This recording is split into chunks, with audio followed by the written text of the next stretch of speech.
Shivam Babu. Shivam Babu.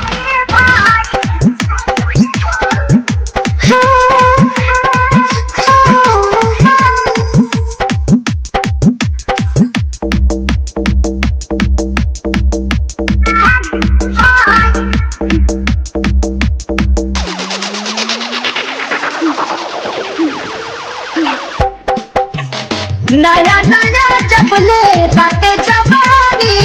लिखी भर लूटा लहरिया रे रानी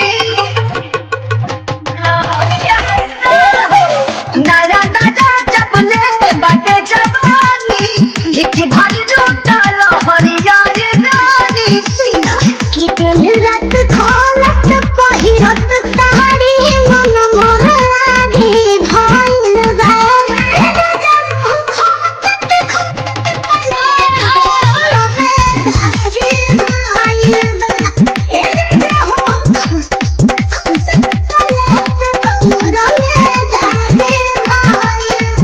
खागो वाले हो खागो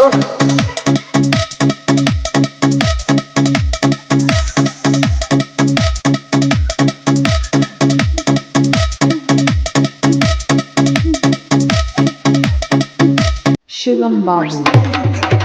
साहिब है धोला वो खेला जीवन कहां का बात ताला पावला के जीवन आइए मवेशी डॉक्टर जाएगा जानी मतलब करत पानी हो माचा खाती सासा सोहे बड़ी रानी हो पत्थर के मुर्गी तोहरा खाती डालो बतागी भइल बा ए राजा खोपत खोपत पलेट कोमर में जागे भइल बा ए राजा खोपत खोपत पलेट कोमर में जागे भइल बा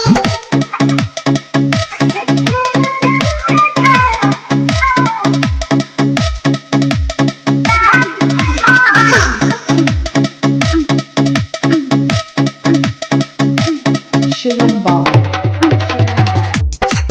रही है तोहार इहे बेमारी